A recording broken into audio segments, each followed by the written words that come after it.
Welcome to Forever Shelfmates, everybody. I'm Cheryl, and I love books, and I love to talk about the books that I read. And I'm a librarian, so I have a job where I get to talk about the books that I love to read. I'm here with my co-librarian and BFF, Mirele. Yeah, but in the song, I call myself Meryl because it rhymes better. Hi, everybody. I'm Mirele, and I'm also a librarian, and I also like to read books. And I really like to read books and then talk about them with my BFF, Cheryl. Aww. Hugs! Heart moment. This episode, we are discussing Lovely War by Julie Berry. As a warning before we get started, we will be spoiling the book. So if you haven't read it and don't want to have the plot ruined for you, pause this episode, run out to your favorite local indie bookstore or a public or school library, and come back after you read it. Don't worry, we'll wait. Shelfmates, shelfmates, reading books is what we do. Shelfmates, shelfmates, and we talk about them too. I'm Cheryl. I like light and fluffy. Meryl. I like dark, stuffy. Shelfmates, shelfmates, we're so glad that you are here to hear us. Let's dive in, shall we? What up? So, Cheryl, I know that you recommended this book to me specifically because you thought that I might like it. And I won't say that you are entirely wrong. It's hard for me to admit that you might actually be right on something, but you might be right that I did enjoy this somewhat. Wow. All right, so I nominated this book because it was one of my favorite books of 2019, which is when it was published, but it's also one of my favorite books of all time, and rereading it just proved to me how much I love this book. And yes, I thought you would enjoy it, Mirele, because it's got death and gore and violence and all the things you like, but it also has a love story, which is what I like about it. Yes, it definitely had its fluffy parts. So let's sort of talk about what happened in the book. We're gonna spoil the plot now. So if you were waiting and you still have not gone to read the book and you don't want it ruined, Spoiler stop time. now. Now we do the spoiler jingle. Spoiler. No, Spoiler. no, Spoilers no, are what no, we give. no. Spoilers. Spoilers. Your life is gonna suck now if you haven't read the book. Short, snappy, sweet summary. So Lovely War starts in a very sort of non-traditional way. While it's a love story about two couples during World War I, the premise of the book is actually about the Greek gods, which can be a little jarring and confusing. But the way the book starts is Aphrodite and Ares are getting together, ostensibly to consummate an affair. And they are caught by Aphrodite's husband, Hephaestus. And he decides that as punishment, he wants to put his wife on trial for adultery. What he's planning to get out of it, I don't really know. But he puts his wife on trial for adultery. And Aphrodite basically starts out by saying, I can't really love you because as the goddess of love, I can't really love anybody. And I'm too much involved in everybody else's love stories to have one of my own. And so what I'm doing with Ares is kind of just nothingness, really. And Hephaestus is like, what? Come on. And so she tells him the story of these two couples that she pushed together during World War I, which... And the reason she brings it up is she's trying to prove to him that the work that she does with love matters.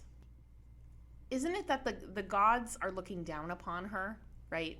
They're looking down upon her and her occupation. Yeah, they're being condescending benches. And so the context for all of this is that she decides to school them in what her profession is, which is love. So she says, well, here are a couple of examples of how I work my tush-tush off. I mean, if we're going to go down that route, we're going to start talking about the patriarchy and how the patriarchy is stupid. This is a feminist person right here. So, like, I don't need to hear from a bunch of male gods that, like, what women like is not... Okay, fine, I'm getting off on a tangent. But it is a feminist book. It is a feminist book. Yeah. So Aphrodite tells the story of two couples. I should probably also say that the current present time in the book is 1942. So it's during World War II. Yes, it is. And then it goes back to World War I. When the gods are like interacting, that's in World War II. Okay. But she's talking about the couples in World War I. And so we have two couples. We have James and Heisel. also known as Hazel, for those who aren't speaking in a weird British accent. I'm just imitating the Audible audiobook, which is how I listened to this story. And it was James and Hazel Windicott. They're very sweet and British. Okay.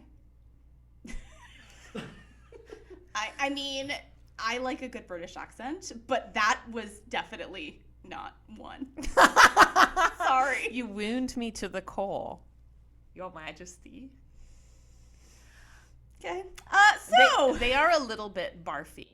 Disagree. 100% not true. No. When they have the cart, let's just Okay, so let's start with how they meet. So Okay. Hazel and James meet at a dance, which apparently is what people did back then. Is they went to local dances. I think it's a church fundraiser.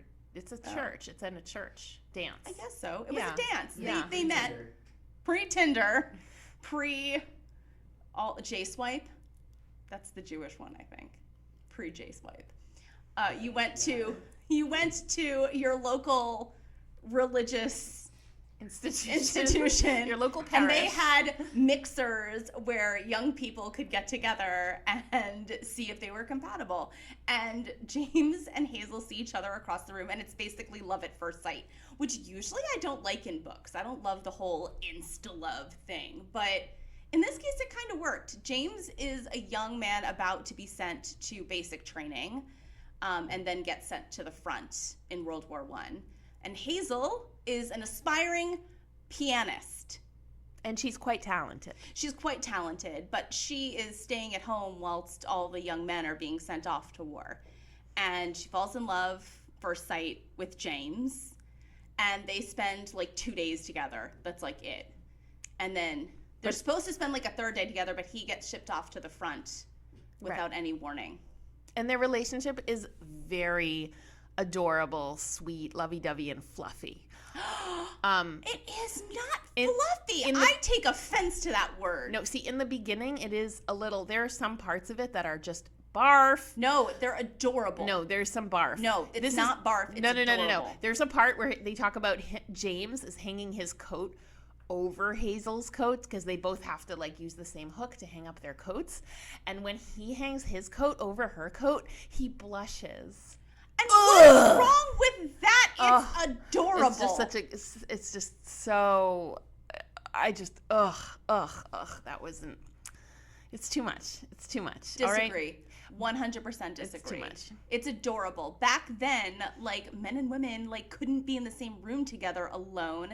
Hazel has to lie to her parents to sneak out of the house to see him, and so it's adorable when he blushes around her. I didn't say it's overkill that he blushes putting his coat over her coat onto a hook. It's adorable. I think it's overkill and makes me want to barf. Barf. Whatever. So I just barfed. We'll just have to agree to disagree. The table is covered with barf. And there's another couple, James and Aubrey. Wait. So are we we haven't finished. No, not James and Aubrey. Hazel hasn't gone to France yet. Okay. Do you don't even remember the plot? Quiet, you. Hazel goes to France. Oh, Lord. So after James is sent to the front, Hazel decides to volunteer for the YMCA, and she gets sent to France to help people. Well, she goes to entertain the troops, which means playing the piano. Yes. And being pretty. Which is where she meets Colette. What? Being pretty. That's part of it. There's part of it. No, that is part of it. You get a sense that they sent young, pretty things over to entertain the troops by singing and playing the piano and being pretty.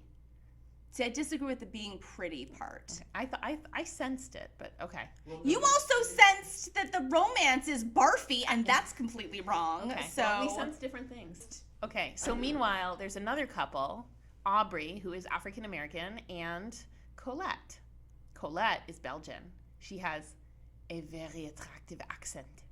She is beautiful, and her entire family has been murdered. You said that with far too much energy and enjoyment. Murder. It was actually devastating and horrible, and you're treating it so lightly. I'm sorry. Yeah, her whole family was killed. It's very tragic. Tragique. She is lonely, and then she meets Aubrey. Aubrey, who is a talented musician in his own right.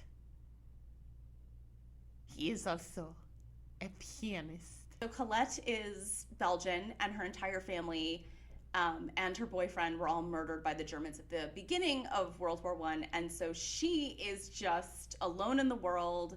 She has a very traumatic past. She's probably suffering from PTSD, and she is very reticent to get to know anybody and to let anybody in because she's afraid if she gets to know somebody and she cares about them that they will die too. And so when she meets Hazel, they become friendly but not really friends yet, but then they're sort of bond together, and then they meet Aubrey. Aubrey is an African American who is a music prodigy. He plays the piano, but he also plays like a bunch of other instruments, and he composes music. We should also mention that Colette sings. She is a fabulous singer.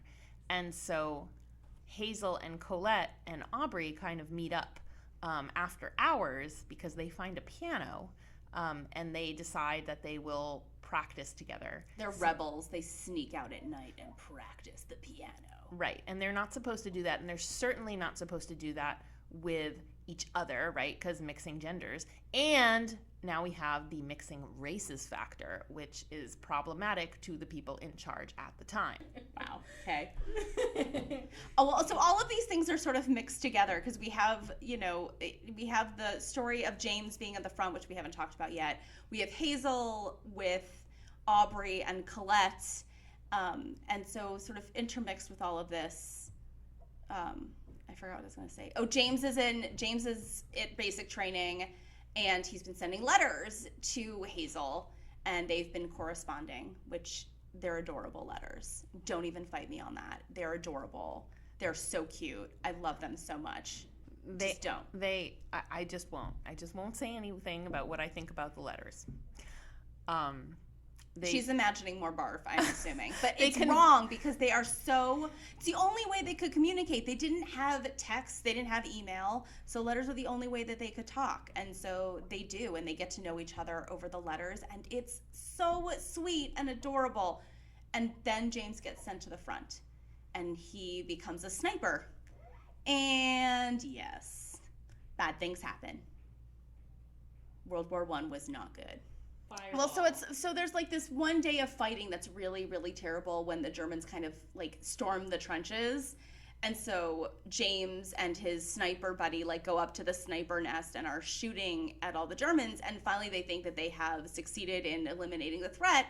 And the friend stands up and gets hit by like a fireball and dies right in front of James's face. And yes, this does happen on page. So...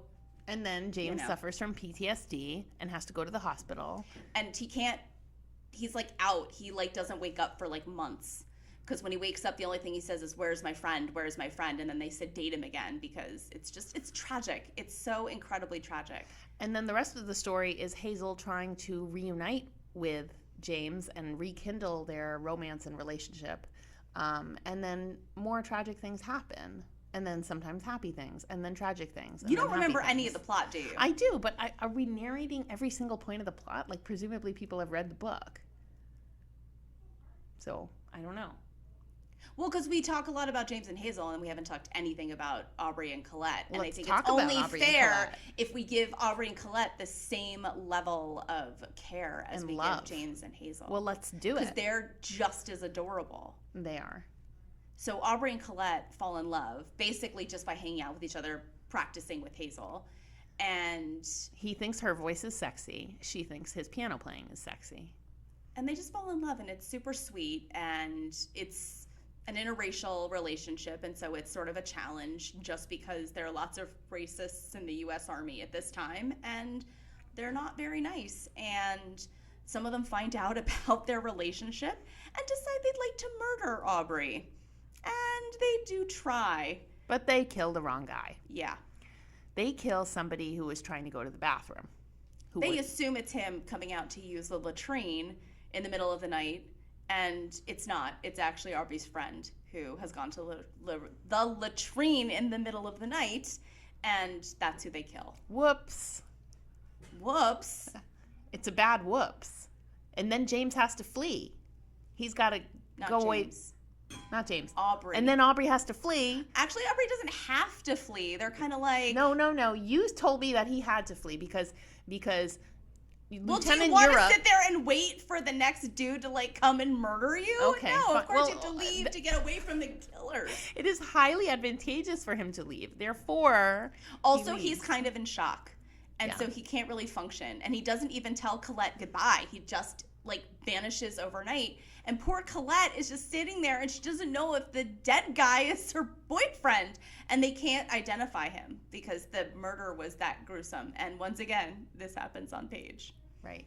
And so Colette never really finds out what happened to Aubrey, even though Aubrey is trying to send her letters the whole time from Europe. And the letters are... Oh, that woman is so nasty. Well, I wait, hated the her. letters aren't a woman. But Oh, I'm sorry. the The letters... woman that intercepts the letters from James and Aubrey to their lovely ladies is a horrible human being, Yeah, and I hated her. Even I hated her. I mean, that part made me cringe, that his yearning letters, which were really just, he would compose music to her. That's so sweet. They got intercepted, and they never reached Yeah, Colette. the lady at the YMCA basically fires Colette and Hazel because they associated with the wrong people. And when the letters come to the YMCA for them, she basically returns them and is like, your girlfriend's a piece of work. And she got what she deserved for being a promiscuous piece of garbage. Here's your letter back. When in reality, they had done nothing wrong. Yeah, Mrs. Davies is very vindictive. She's mean. She also snores. So that goes to show you that people who snore are vindictive. You shouldn't say that. Many of our listeners might snore.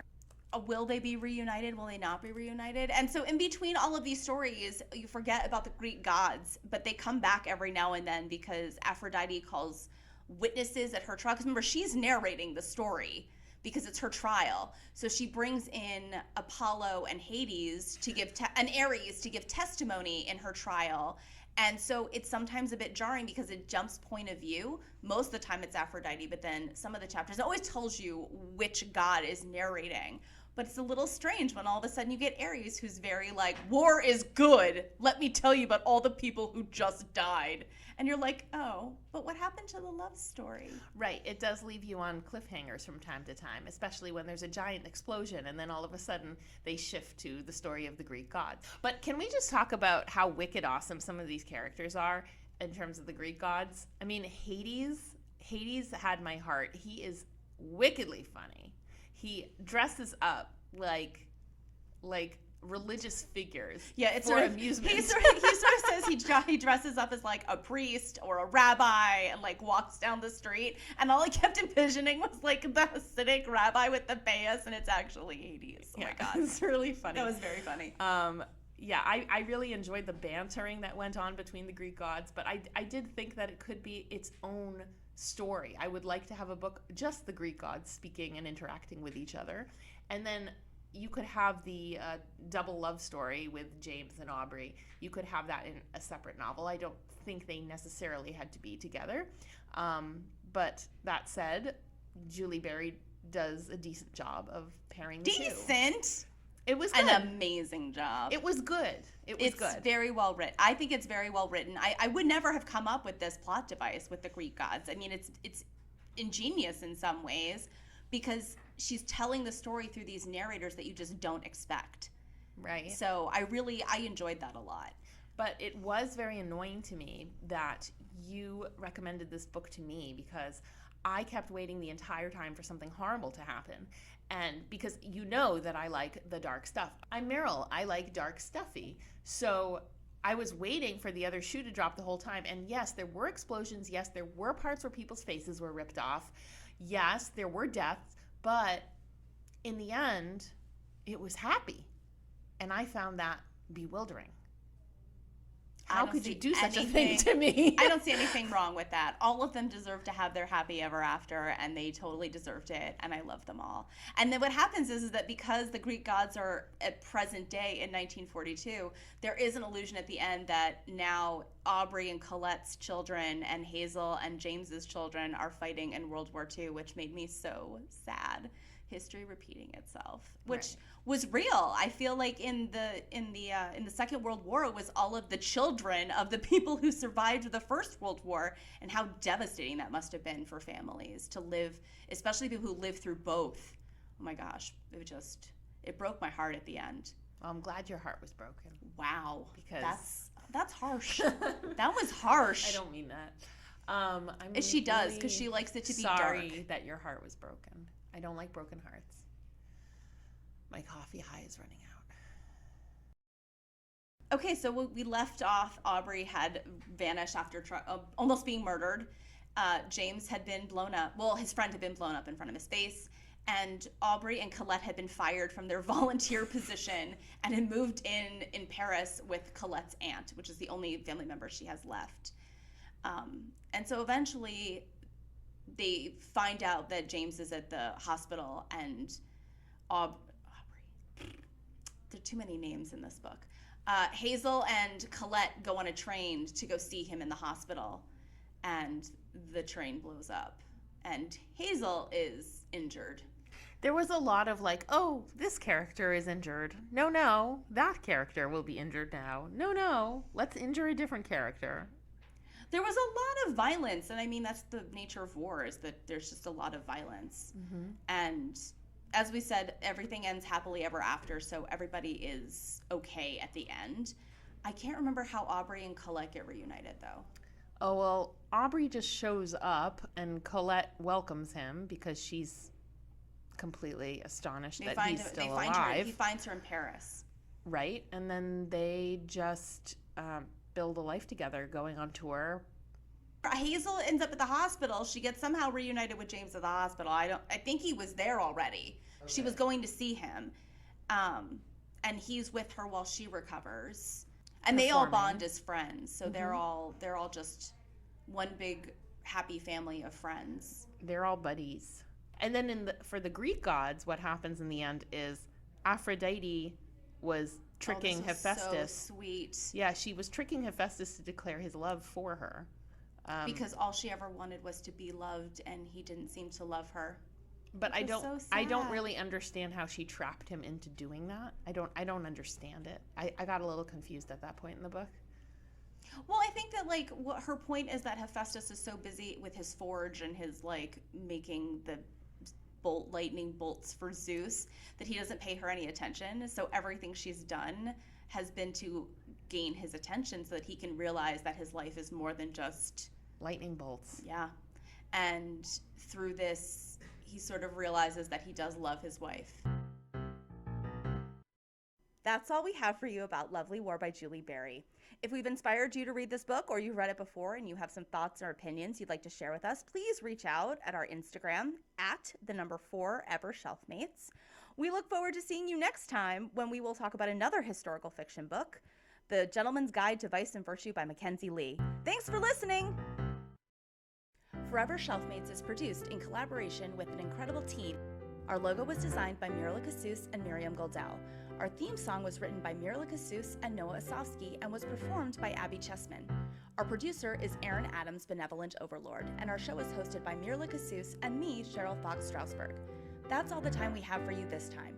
Be sure to follow us on Instagram at Forever Shelfmates, that's the number 4, Ever Shelfmates, for the most up-to-date news on production. Next time, we will be reading The Gentleman's Guide to Vice and Virtue by Mackenzi Lee. Thank you for listening.